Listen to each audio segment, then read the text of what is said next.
आपकी ज़िंदगी में कोई ना कोई रात इस तरह की रात होती है जिसको आप अपनी ज़िंदगी की खौफनाक तरीन रात से ताबीर कर सकते हैं। और ये जिस रात का वाक़या है उस रात को शायद मैं अपनी पूरी ज़िंदगी में कभी भी नहीं भूल पाऊँगा। मुझे आज भी अच्छी तरह याद है 1971 का दौर चल रहा था और मेरी उम्र 23 या 24 साल के दरमियान थी। मेरे फादर चाहते थे कि मैं अच्छी तालीम हासिल कर सकूं, लेकिन शुरू से ही तालीम के अंदर जो मेरी दिलचस्पी थी वो ना होने के बराबर थी। शुरू में उन्होंने बड़ी कोशिश की। अब क्योंकि हम वैसे भी गांव में रहा करते थे तो आमतौर पे उस दौर में भी गांव में जो लोग हुआ करते थे उनका जो फोकस था वो खेती बाड़ी पे या अपने काम पे हुआ करता था। अब जैसे जैसे मेरी एज गुजर रही थी मेरे फादर न सिर्फ मेरे लिए परेशान थे बल्कि वो अक्सर मुझे कहा करते थे कि कुछ ना कुछ कर लो, अभी जब तक मैं मौजूद हूँ तो तुम्हें एहसास नहीं हो रहा, लेकिन जब मैं इस दुनिया से चला जाऊँगा तो तुम्हें एक ना एक दिन एहसास ज़रूर होगा कि तुमने तालीम ना हासिल करके कितनी बड़ी गलती की है। खैर इसी तरह कुछ मज़ीद टाइम गुजरा और इत्तफाक से M6 जो कि हैदराबाद और सक्खर के दरमियान का मोटरवे है और तकरीबन 306 से 307 किलोमीटर पे मुश्तमिल है, वहाँ पे मेरे फादर की ज़मीन मौजूद थी जो कि उस हाईवे को या मोटरवे को कनेक्ट किया करती थी। अब क्योंकि मेरे फादर वैसे भी एक बहुत बड़े लैंडलॉर्ड थे तो उनके पास किसी भी किस्म के पैसे की कमी मौजूद नहीं थी।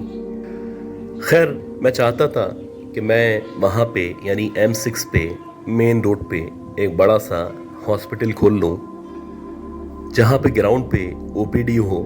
फर्स्ट फ्लोर पे एमरजेंसी मौजूद हो और सेकंड फ्लोर पे मैं अपनी रिहाइश का इंतज़ाम कर लूँ ताकि मेरे फादर को भी लगे मैं कुछ ना कुछ करने लगा हूँ।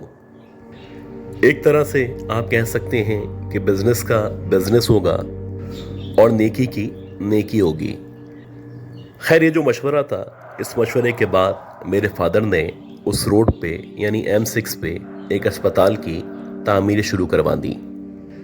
ये जो अस्पताल था इसके सराउंडेड एरिया में यानी कि आप कह सकते हैं कि उस दौर में तकरीबन 50 किलोमीटर तक कोई भी आबादी मौजूद नहीं थी। हर आए दिन इस रोड पे ना सिर्फ हादसात पेश आते थे बल्कि बहुत सारे लोग सिर्फ इस वजह से अपनी जान से हाथ धो बैठते थे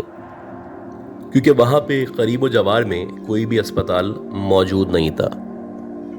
खैर इस प्रोजेक्ट पे काम शुरू किया गया और तकरीबन 2 से 2.5 साल के दरमियान एक छोटा सा या आप कह सकते हैं एक बहुत मुनासिब सा अस्पताल तामीर हो गया। अब ये जो अस्पताल था इसमें जो स्टाफ था वो बहुत लिमिटेड स्टाफ था। इक्का दुक्का डॉक्टर थे जो कि दिन में ही आते थे और रात तक चले जाया करते थे। इसके साथ साथ 1-2 और लोग थे जो यहाँ पे मौजूद हुआ करते थे। शुरू में कुछ एक्सीडेंट के केस आना शुरू हुए और यूँ हमारी नेकी की नेकी और बिजनेस का बिजनेस चलना शुरू हुआ। लेकिन एक अजीब बात थी जो मैं नोट कर रहा था कि जितना भी स्टाफ है, इवन के जो भी करीब जवार के डॉक्टर हैं, उनकी कोशिश होती है कि जैसे ही चांद की 14 तारीख लगे तो 14 तारीख लगने से पहले पहले यहाँ से चले जाएं। ऐसा एक बार नहीं 2 या 3 बार मैंने नोट किया कि जो भी नर्सिंग स्टाफ था, इवन के जो भी डॉक्टर्स थे जो कि यकीनन करीब जवार के गांव या शहरों से ताल्लुक़ रखा करते थे, वो भी चांद की 13 तारीख को रवाना हो जाते और फिर 1-2 दिन की छुट्टी करने के बाद वापस आया करते। अब छुट्टी करना मसला नहीं था, मसला ये था कि उस दौरानिए में या उस रात को अगर कोई एक्सीडेंट हो जाए या इस तरह का कोई इमरजेंसी केस हो तो ये अस्पताल बनाने का क्या फ़ायदा है। मैं जब भी अपने स्टाफ से पूछता, उन डॉक्टरों से पूछता कि बिला आखिर आप लोग इन ख़ास तारीख़ों में छुट्टी क्यों किया करते हैं, तो कोई भी इसका सही जवाब नहीं देता। हाँ, एक मेल नर्स था, उसने एक दफ़ा कहा कि अगर हम लोग यहाँ पे रुकते हैं और हमारा सामना अगर उससे हो जाता है तो शायद वो हमें कभी भी नहीं छोड़ेगी। ये जो जवाब था, ये ज़ू-मानी जवाब था। खैर, गांव के या करीबो जवार के जितने भी एरियाज थे, उनमें आमतौर पे इस तरह की बातें या इस तरह की तोहम परस्ती पे मबनी ख्यालात पाए जाते थे। इत्तफाक से 1 महीने के बाद चांद की 14 तारीख थी और हस्बे मामूल जो भी डॉक्टर्स थे या जो भी नर्सिंग स्टाफ था, वो सारा का सारा अस्पताल से गायब था। इस पूरे अस्पताल के अंदर उस वक्त 2 लोग मौजूद थे,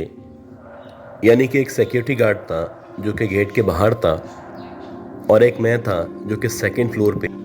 उस वक्त ना सिर्फ मौजूद था बल्कि दिल ही दिल में मैं ये सोच रहा था कि अल्लाह ना करे कोई इमरजेंसी केस आ गया तो फिर क्या होगा। और ऐसे ही हुआ कि कुछ देर के बाद, यानी कि रात के तकरीबन 9 साढ़े 9 बजे का टाइम था, शदीद सर्दी हो रही थी। एकदम से जो हमारा चौकीदार था वो आके मुझे आवाज़ देने लगा। वो कहने लगा कि साहब, एक इमरजेंसी केस है, 2 लोग हैं जो किसी औरत की बॉडी को लेके आए हैं। बज़ाहिर देखने से या जिस तरह का उसको एक्सीडेंट हुआ है, लगता है कि शायद ये नहीं बचेगी। आज वही हो चुका था जिससे हम सब बचना चाहते थे। कोई भी डॉक्टर मौजूद नहीं था, ना ही कोई मेल नर्स मौजूद था, और जो लोग उस औरत को यहाँ पे लेके आए थे, मैं नहीं चाहता था उनको किसी भी तरह ये बात पता चले कि इस पूरे अस्पताल में ना डॉक्टर मौजूद हैं और ना ही कोई मेल नर्स मौजूद है। खैर, मैंने उनको कहा कि आप लोग इस औरत को 1st फ्लोर पे यानी इमरजेंसी वार्ड में शिफ्ट कर दें। ऐसा ही हुआ। 2 लोग जो कि बड़े लंबे लंबे बड़े चौड़े लोग थे और ऐसा लग रहा था जैसे उनका 7 या 8 फीट के दरमियान कद है, उन लोगों ने अपने कंधों पे या जैसे तैसे उस औरत को इमरजेंसी वार्ड के अंदर शिफ्ट कर दिया। अब जब उन्होंने इमरजेंसी वार्ड के अंदर शिफ्ट किया तो वो उसको छोड़ने के बाद बाहर की तरफ चलते चले गए। पुराना दौर था, इतनी ज़्यादा मालूमात नहीं ली जाती थी,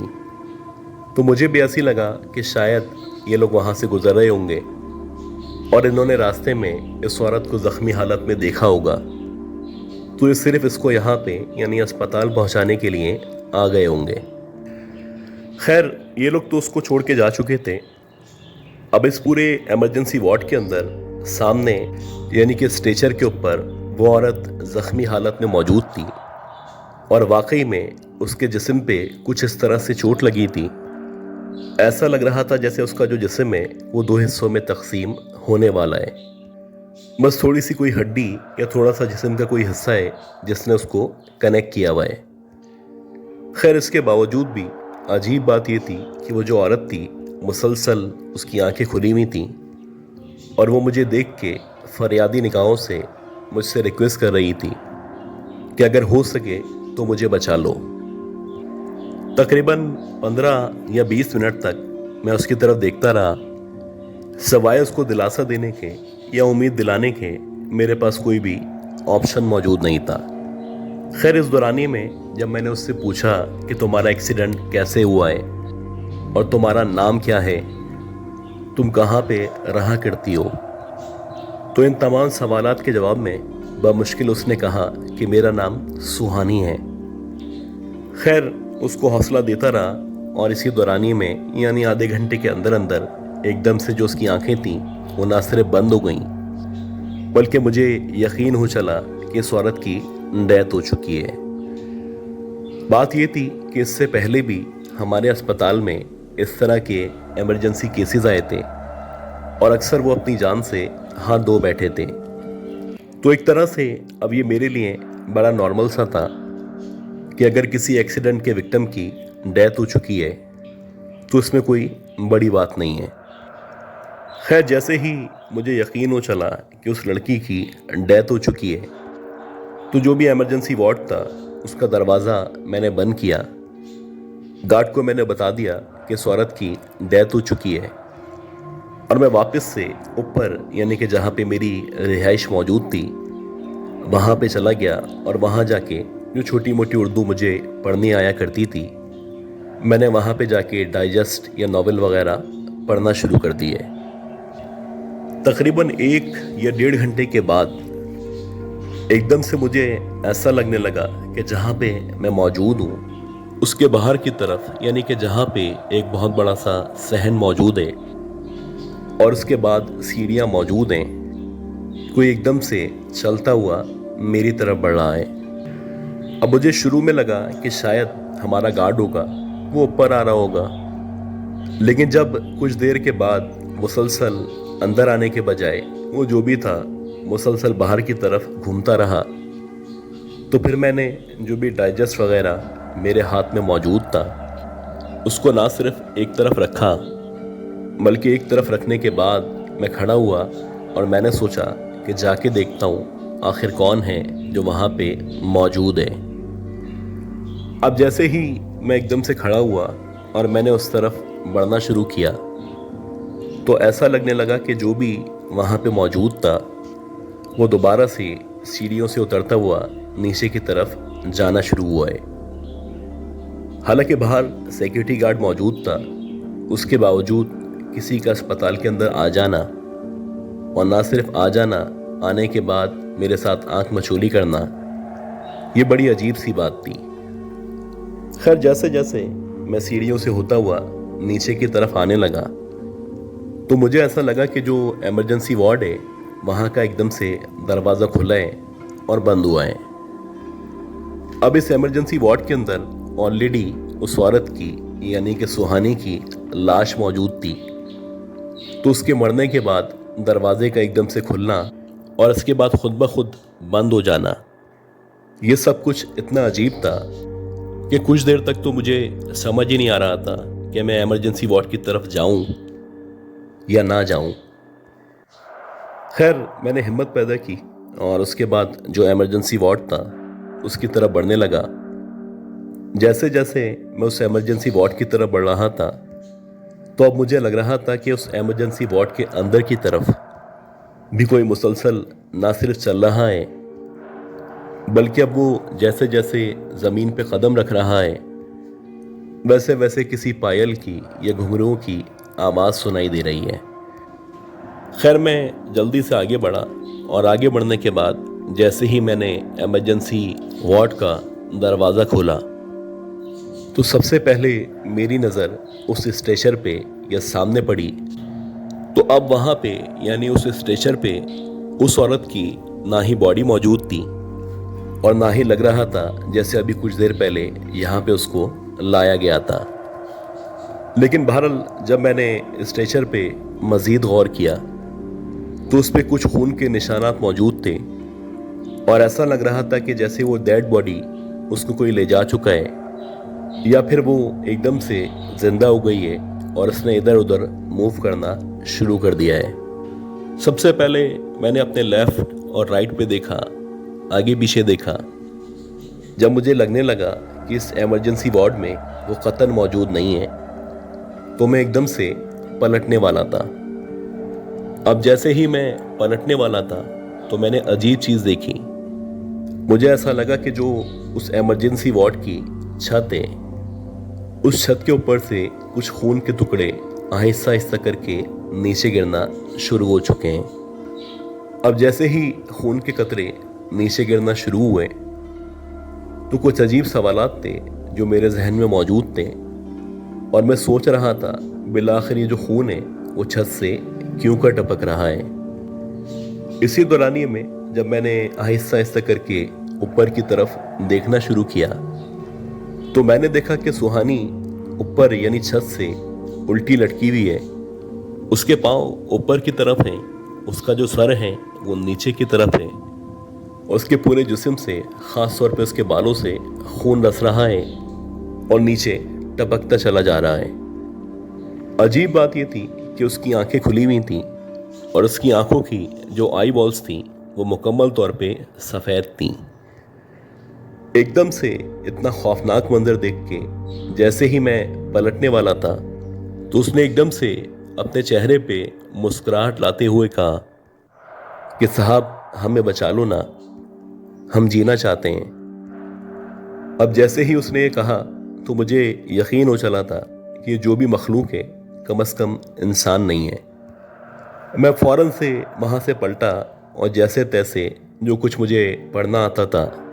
وہ پڑھتا ہوا نیچے کی طرف بھاگنے لگا۔ جیسے جیسے میں اس صحن سے یا اس کوریڈور سے اسٹیئرز کی طرف آ رہا تھا، ایسا لگ رہا تھا جیسے مسلسل سہانی نہ صرف میرا پیچھا کر رہی ہے بلکہ وہ مجھے کسی بھی لمحے پیچھے سے آ کے ایک دم سے پکڑ لے گی اور شاید پھر میری جان لے لے گی۔ جیسے ہی میں سیڑھیوں کے قریب پہنچا تو ایک دم سے میرا پاؤں سلپ ہوا، اور پاؤں سلپ ہونے کی وجہ سے میں خود بخود گرتا ہوا لڑکتا ہوا نیچے آ گیا۔ بس مجھے یہاں تک یاد ہے کہ میں سیڑھیوں سے گرا ہوں اور ایک دم سے نیچے آیا ہوں۔ اس کے بعد جب میری آنکھ کھلی تو آنکھ کھلنے پہ میں نے دیکھا کہ میرے جو بھی ڈاکٹرز ہیں جن کو میں نے یہاں پہ جاب پہ رکھا ہوا تھا وہ میرے چاروں اطراف میں موجود ہیں، جیسے کہ وہ میرے ہوش میں آنے کا یا میرے زندہ بچنے کا انتظار کر رہے تھے۔ مجھے ایک دم سے ہوش میں آتا دیکھ کے وہ مسکرانے لگے، اور کچھ دیر کے بعد جب میرے اوسان بحال ہوئے تو ان سب لوگوں نے مجھ سے پوچھنا شروع کیا کہ بالآخر آپ سیڑھیوں سے کیوں کر گرے تھے اور آپ نیچے کیسے آئے تھے۔ خیر جب میں بولنے کے قابل ہوا اور میرا جو خوف تھا وہ تھوڑا بہت کم ہوا تو میں نے ان کو بتایا کہ ایسے ایسے ہوا تھا، اور جب میں ایمرجنسی وارڈ کے اندر گیا تھا تو وہ جو عورت تھی جس نے اپنا نام سہانی بتایا تھا وہ چھت سے الٹی لٹکی ہوئی تھی اور اس کے جسم سے خون ٹپک رہا تھا۔ خیر جو کچھ میں نے ان کو بتایا تھا یہ سب سننے کے بعد جو ہمارا سیکیورٹی گارڈ تھا اس نے بتایا کہ میں باہر موجود تھا اور مجھے ایک دم سے آپ کے سیڑھیوں سے گرنے کی آواز سنائی دی، اور جیسے ہی مجھے آپ کے گرنے کی یا کسی کے گرنے کی آواز سنائی دی تو میں فوراً سے اس طرف بھاگا، اور جب میں یہاں پہ پہنچا تو آپ نیچے پڑے ہوئے تھے اور مکمل طور پہ بے ہوش ہو چکے تھے۔ خیر میرے سر پہ بہت زیادہ چوٹیں آئی تھیں اور میرے سر میں 2 جگہ سے خون رس رہا تھا۔ تقریباً 15 یا 20 دن تک میری جو حالت تھی وہ اسی طرح سے تھی، پھر کہیں جا کے جو میری حالت تھی وہ قدرے بہتر ہوئی۔ جب میں مکمل طور پہ صحت یاب ہو گیا تو وہاں کے جو ڈاکٹرز تھے یا جو بھی نرسنگ اسٹاف تھا ان لوگوں نے بتایا کہ ہمارے گاؤں میں بھی یا ہمارے شہر میں بھی اس عورت کے بارے میں بہت سارے قصے، بہت ساری کہانیاں سنائی جاتی ہیں، اور بتایا جاتا ہے کہ گئے وقتوں میں یعنی کہ بہت پرانے دور میں یہ جو روڈ تھا اس روڈ کے اوپر ایک عورت کا ایکسیڈنٹ ہوا تھا۔ اس کا جو ایکسیڈنٹ ہوا تھا اس ایکسیڈنٹ کی وجہ سے اس کا جو جسم تھا وہ 2 حصوں میں نہ صرف تقسیم ہو چکا تھا بلکہ اس عورت کی اسی وقت وہیں پہ ڈیتھ ہو گئی تھی۔ تب سے کہا جاتا ہے کہ وہ جو عورت ہے وہ ہر 13ویں یا 14ویں کی رات کو نہ صرف نظر آیا کرتی ہے بلکہ مختلف لوگوں سے مدد مانگنے کی کوشش کرتی ہے، اور وہ کہتی ہے کہ اگر ہو سکے تو مجھے بچا لو۔ خیر ہمارے ساتھ بھی ایسا ہی ہوا تھا کہ وہ جو عورت تھی یا اس کی جو باڈی تھی نہ وہ صرف پورے اسپتال میں موجود تھی بلکہ ایسا لگ رہا تھا جیسے کبھی وہ ہمارے اسپتال کے اندر آئی ہی نہیں تھی۔ آج بھی جب میں اس رات کو یا اس واقعے کو یاد کرتا ہوں تو میرے جسم پہ ایک عجیب سی کپ کپی طاری ہو جاتی ہے۔ ایسا لگتا ہے جیسے میرے رونگٹے کھڑے ہونا شروع ہو چکے ہیں اور کسی بھی وقت سہانی ایک دم سے میرے سامنے آ جائے گی۔